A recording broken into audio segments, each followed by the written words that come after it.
የረመዳን ብሎግ እንደቀጠለ ነው። ዛሬ ወጥ ልሰራ ነው ማለት ነው። አባይቦቼ ይህ ቀጭን ዘይቱ ሽታ የለው ሽንኩርት ሲጠብስ አታውቁት። ብቻ በስቶ ስታወት ብቻ ነው ዘይት መብዛቱን የምታውቁት። እንደምታውቁት ሆኖም ግን ያለው ሽንኩርቱ ቢበስል ብዬ ነገር ግን ትዝም አላለው።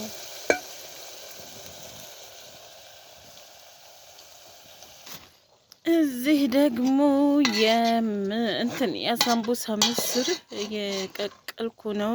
ተቀቅሏል በሉት። ውሃ ባጭሩ ስላደረኩት ዋት ውሃይቱ ግን ግማሽ በግማሽ በስሏል። በጣም መብሰል የለበትም። እንያው ቢመጥ ብዬ ነው ማለት ነው። ቢመጥ ብዬ ነው እንትን ያልኩት። ይሄ የሳምቡሳ ነው። የምስር ሳምቡሳ ለመስራት ነው የቀቀልኩት ማለት ነው። ሀባይቦቼ እንዴት አያችሁት? ሾርባችን ነው። ሾርባችን በስላለች። ትንሽ ነው የምጥደው። ያው ማታና ሌሊት ነው የምንጠቀመው ማለት ነው። ሙሂም አብራችሁ ይሁኑ። አሰንቡሳ አብረን እንጠቀልላለን። ዛሬ እናቁላላለን መጀመሪያ እና ሽንኩርቱ እየተጠበሰ ይመስላል። ሆኖም ግን አላቅም ለምን እንደማይጠብሰው። ሽታ የለው ምን የለው። ሱብሃንአላህ ሱብሃንአላህ። አልሙሂም እኛ በርበሬ እንጨምራለን።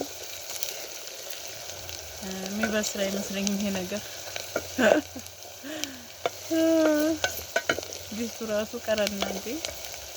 ጉድ እኮ ነው። እናም በርበሬ ጨምረናል ማለት ነው። አብረን እናብስለው። አተርክክ ነው ዛሬ የሚሰራው ማለት ነው። በርበሬያችንን በዚህ መልክ እንደዚህ አድርገን እናቁላላለን። አያችሁስ? በርበሬ ማሻአላ እኮ ነው ማለት ነው።